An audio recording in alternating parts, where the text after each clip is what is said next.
Hello guys, welcome back to Diary Delights. എന്താണ് journal, എങ്ങനെയാണ് ഒരു ജേണൽ സ്റ്റാർട്ട് ചെയ്യുന്നത് പലർക്കും കൺഫ്യൂഷൻ ഉള്ളൊരു കാര്യമാണ്. അപ്പോൾ അതിനെക്കുറിച്ചിട്ടാണ് ഇന്നത്തെ വീഡിയോ.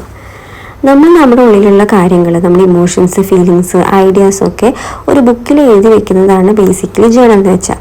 അപ്പോൾ ജേണൽ ചെയ്യാൻ വേണ്ടിയിട്ട് ഒരു സെറ്റ് ഓഫ് റൂൾസോ അല്ലെങ്കിൽ ഡെയിലി ചെയ്യണമെന്നോ അങ്ങനെ ഒരു നിർബന്ധവും കാര്യങ്ങളൊന്നുമില്ല. നമുക്ക് എപ്പോഴാണോ ഫ്രീ ആകുന്നത് അല്ലെങ്കിൽ നമുക്ക് എപ്പോഴാണോ ജേണൽ എഴുതാൻ ഇൻട്രസ്റ്റ് തോന്നുന്നത് ആ സമയത്ത് നമ്മുടെ മനസ്സിലുള്ള ആശയങ്ങൾ ജേണൽസിൽ എഴുതി വയ്ക്കാം. ഇനി എന്താണ് ജേണൽ ചെയ്യാൻ വേണ്ടിയിട്ട് ആവശ്യം?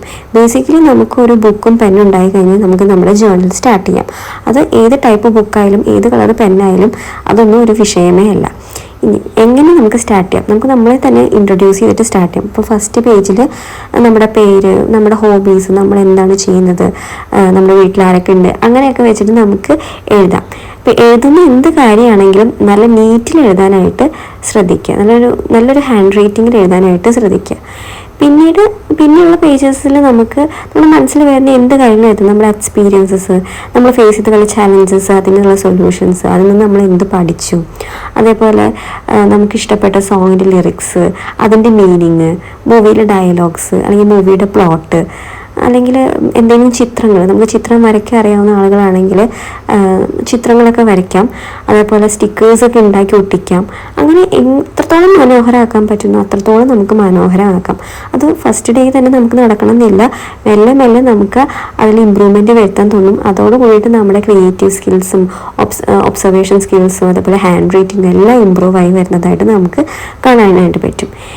പിന്നെ ശ്രദ്ധിക്കേണ്ട ഒരു കാര്യം എന്ന് വെച്ച് കഴിഞ്ഞാൽ, ഈ ജേണൽസ് ചെയ്യുന്നത് ഒരു എൻ്റർടൈൻമെൻറ്റ് പർപ്പസിന് കൂടി വേണ്ടിയിട്ട് മാത്രമല്ല, നമ്മുടെ മൈൻഡിനെ റിലാക്സ് ചെയ്യാൻ കൂടിയിട്ട് വേണ്ടിയിട്ടാണ്. അപ്പോൾ അതുകൊണ്ട് തന്നെ നമ്മൾ എഴുതുന്ന കാര്യങ്ങളും അത്ര ഒരു വൈബ് തരുന്നതായിരിക്കണം. അപ്പോൾ എഴുതുന്ന കാര്യങ്ങൾ കുറച്ച് പോസിറ്റീവായിട്ടുള്ള കാര്യങ്ങൾ എഴുതാനായിട്ട് ശ്രദ്ധിക്കുക. നെഗറ്റീവ്സ് പരമാവധി ജേണൽസിൽ നിന്ന് ഒഴിവാക്കുക. കാരണം ആ ബുക്ക് പിന്നീട് നമുക്ക് എടുത്ത് വായിച്ച് നോക്കണമെങ്കിൽ അത് നെഗറ്റീവ്സ് ആണ് ഉള്ളതെങ്കിൽ നമുക്ക് തന്നെ ആ ബുക്ക് വായിക്കാനുള്ള ഇൻട്രസ്റ്റ് പോകും, അല്ലെങ്കിൽ നമ്മുടെ മൈൻഡ് തന്നെ ഡിസ്റ്റർബ്ഡ് ആവും. അപ്പോൾ അത് ഒഴിവാക്കാൻ വേണ്ടിയിട്ട് പോസിറ്റീവായിട്ടുള്ള കാര്യങ്ങൾ, പോസിറ്റീവായിട്ടുള്ള തോട്ട്സും കോട്ട്സും കാര്യങ്ങളൊക്കെ എഴുതി ജേണൽസ് നിറയ്ക്കാം. അപ്പോൾ അതാണ് ബേസിക്കലി ജേണൽസ്. എങ്ങനെയൊക്കെയാണ് ബേസിക്കലി നമുക്ക് ജേണൽസിൽ എഴുതുക. അപ്പോൾ ഇത്രയേ ഉള്ളൂ. എല്ലാവർക്കും മനസ്സിലായെന്ന് വിചാരിക്കുന്നു. ടാറ്റാ.